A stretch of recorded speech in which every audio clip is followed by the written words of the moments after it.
and he caused lasers to shoot out of that ship and burn these Israelites and the multitude, the mixed multitude. It says, second verse, and the people cried unto Moses, and when Moses prayed unto Yahweh, the fire was quenched. So the Most High listened to Moses because he loved Moses, and Moses was a prophet as well as a king. And the Most High said, well, it's in the next chapter, Numbers 12. It said, when I deal with prophets, I deal with them through visions and dreams and so forth. But when I deal with Moses, I deal directly with Moses. You can read that. It says, and the people cried unto Moses, and when Moses prayed unto Yahweh, the fire was quenched. And when he prayed to Yahweh, he called him Yahweh, because that's the first thing that Moses asked of the Lord is, what is your name? And he said, my name is Yahweh. It said, and he called the name of the place Tabarah,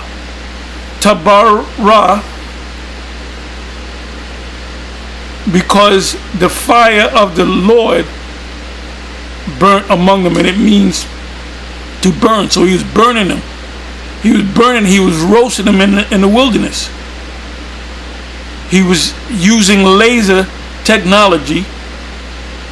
That's why the Edomites said, the so-called expert on the UFOs, he said their technology is 100 to 1,000 years more advanced than we are. So Esau is just learning about laser technology as a weapon. It says, in the mixed multitude that was among them fell a lusting. Now the word lusting in the Hebrew, I'm not going to go to it. I clicked on it, I looked it up. It means desired. It says the multitude desired to go back to Egypt. And when they murmured, saying they want to go back into Egypt, it got the Israelites riled up to go back into Egypt. See, the Most High is not going to do that this time. That's why he's only dealing with the elect. See, he saved the whole lot of Israel at that time. And what came out of that? Among the people that went into the wilderness that left out of Egypt, they all died except for two: Joshua and Caleb. Joshua and Caleb. And the rest of them died off. So the multitude of Israelites that went into the promised land, they were born in the wilderness. For you people out there that say, oh, you got to keep the Passover in Jerusalem. Well, where did they keep the Passover for 40 years? In the wilderness. Because the first Passover was in Egypt. The second was in the wilderness. The third Passover was in the wilderness. So you had 40 Passovers. You had 41 Passovers altogether before they came into the promised land. It says, and he called the name of the place Tabarah, because the fire of Yahweh burnt among them. Because they were getting hit with them lasers, and they were getting burnt up. 4th verse, and the mixed multitude that was among them fell a lusting. They desired to go back to Egypt, and the children of Israel also wept. They started complaining because of the mixed multitude. Like I said, the Most High ain't going to bring no mixed multitude in the ships to save them, to deliver them.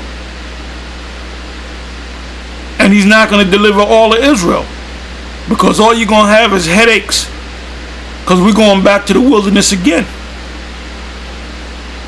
Now, what was taught at the main school, we're going to probably go down to South America somewhere.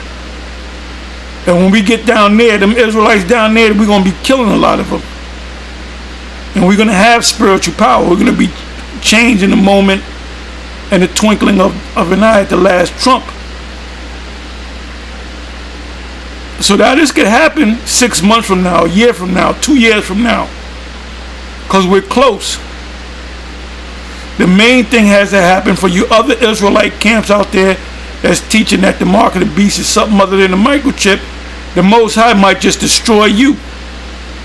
Or you all. Let me read the 4th verse again.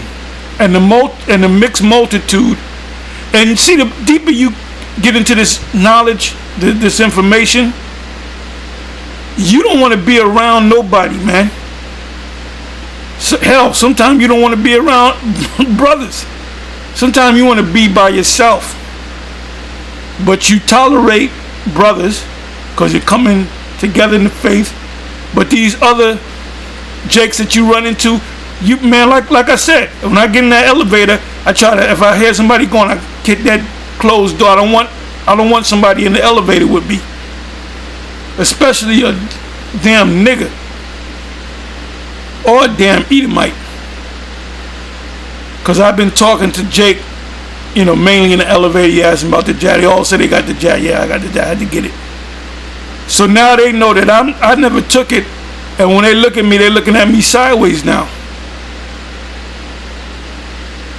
This older woman, she looking at me side. There's people out there that didn't get the first jab. And the Most High gonna roast her ass. He gonna roast that old bitch. Anyway, and the multitude, I'm reading the 4th verse again, and the mixed multitude that was among them fell a lusting, meaning they were desiring to go back into Egypt. And the children of Israel also wept. They were talking, popping shit to Moses, and said, "Who shall give us flesh to eat?" In other words, they wanted meat, just like the average Negro in this time period. You don't want to be a vegetarian. You want some meat. You want some meat. Hey, even the disciples. They asked the Lord, if you want some meat. He said, I have meat you know not of. See, Jake likes meat. You don't feel like you ate a full meal unless you ate some meat. So, and that proves also for you other Israelite groups out there, you weirdo Israelites, you guys, you supposed to eat just vegetables. Well, wait a minute, man. When they eating meat in Egypt?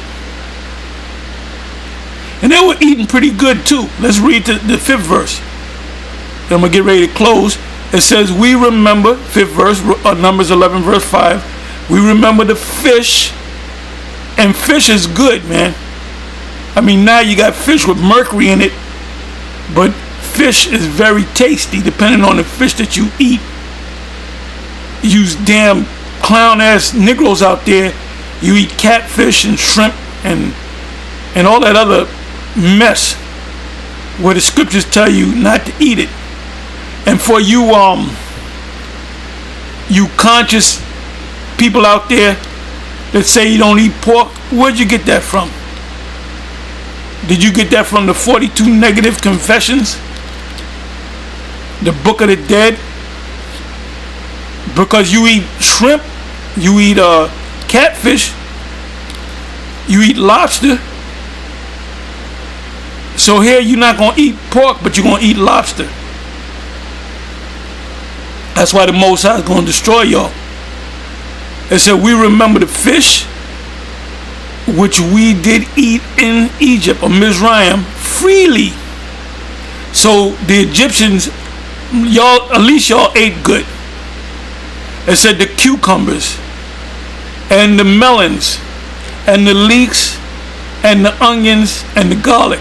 So they must have fried it up with the fish, which leeks, garlic, onions, cucumbers, melons, mainly leeks, onions, and garlic.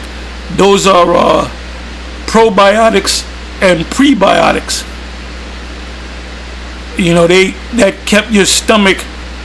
In other words, a lot of those Jake, for the most part, they wasn't getting sick because they were eating the right type of foods. Let me read the next verse or two. 6th verse, Numbers 11 verse 6. But now our soul is dried away. There is nothing at all besides this manna. Let's add with add. Besides this manna. Now, when you do this, when you study up on manna, it had everything in it for your health, man. It wasn't missing anything. When you ate it, and they said they cooked it, they did different things to it, and it was they call it angel food because it came from heaven, and it nourished the whole body, every part of the body. Excuse me. See, now people eat stuff and they suffer from malnutrition because they don't eat a balanced diet. So this manna was balanced. It said before our eyes, and the manna was as coriander seed, and the color thereof as the color of a bedlam. Let me read a little bit more. And the people went about and gathered it and grounded it in mills, or beat it in a mortar, and baked it in pans, and made cakes of it. And the taste of it was the taste of fresh oil.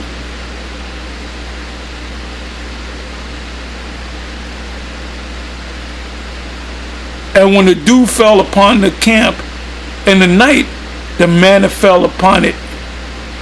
So now, as you read more about the manna, the Most High told them through Moses that when before the Sabbath, you got a double portion of the manna. You would take a double portion of the manna because in the Sabbath you wasn't supposed to do anything. And you had certain Israelites that saved more manna, and that manna would rot and turn into worms.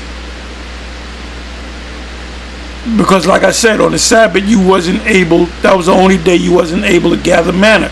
So everything was in order back there. Or another thing, that first new generation in the wilderness, Joshua found out that they wasn't circumcising their sons. And he made them circumcise their sons. Anyway, with that, I'm going to say shalom.